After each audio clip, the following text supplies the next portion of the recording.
The Reeb graph of a scalar function represents the evolution of the topology of its level sets.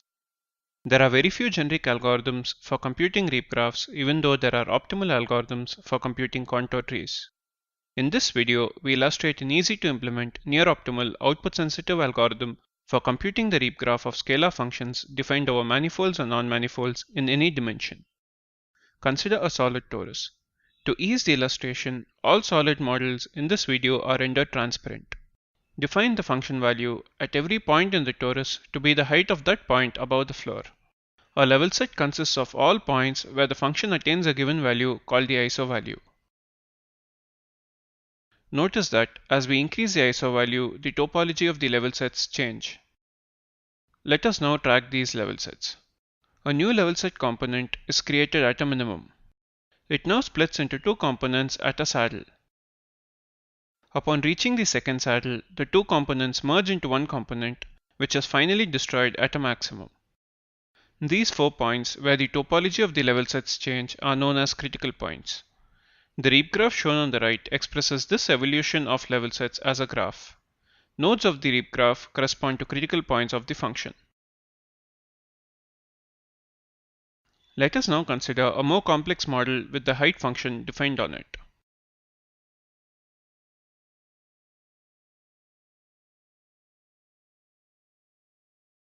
Notice that each arc of the Reeb graph can be mapped to a cylinder in the input. Each cylinder is a collection of level set components that are topologically equivalent to each other.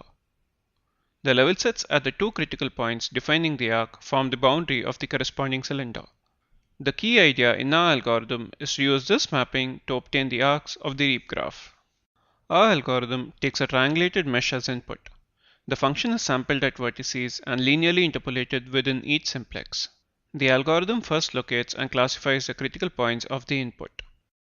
Consider a vertex in the mesh along with its neighborhood. The link of that vertex consists of the mesh induced by its adjacent vertices. The upper link is the mesh induced by adjacent vertices having a higher function value, while the lower link is the mesh induced by adjacent vertices having a lower function value. A minimum has an empty lower link, while its upper link has one component. An index 2 saddle has one component in its lower link and two components in its upper link.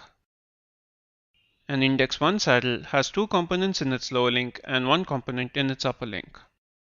The lower link of a maximum has one component while its upper link is empty. For a regular point, both lower and upper links consist of one component. We use this characterization to locate all critical points. All degeneracies are handled using simulation of simplicity. Next, we sort the critical points in increasing order of function value. The algorithm next computes the level set for each critical value called the critical level set. Specifically, we compute only those critical level sets that form the upper boundary of each cylinder. We march through adjacent triangles starting from a triangle incident on the critical point.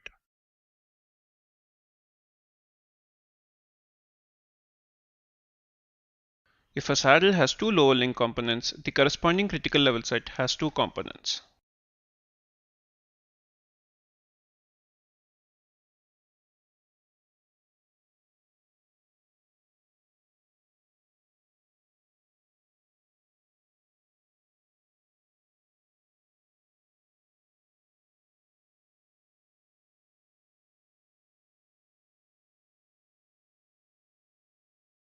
The final step of the algorithm computes the arcs of the Reeb graph by tracing through each cylinder.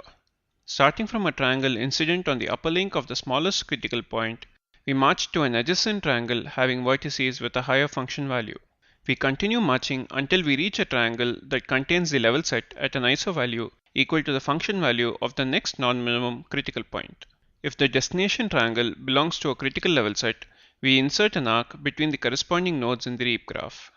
We repeat this process for all critical points in the sorted list.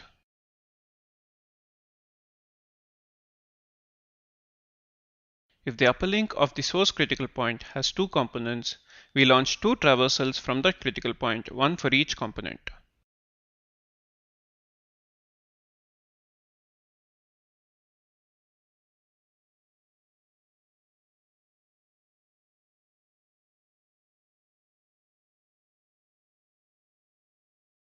Upon reaching the function value of a higher critical point, if we find that the destination triangle does not belong to its critical level set, we continue our traversal until we reach a higher critical level set.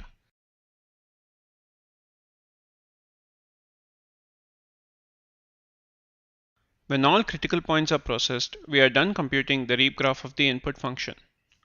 Tracking the connected components of the level set requires only a one skeleton representation which can be extracted from the triangles of the input mesh. In case of non-manifolds, we relax the definition of critical points to include all vertices that modify the topology of the level set. So the algorithm works directly on the two skeleton representation of higher dimensional manifolds and non-manifolds.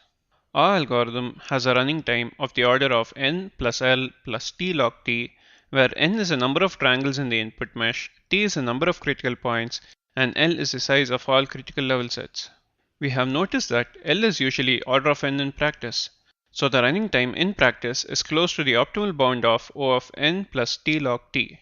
As a byproduct of our algorithm, if we trace a path through the triangles traversed, we get an embedded layout for the Reeb graph. This embedding is guaranteed to lie in the interior of the input domain.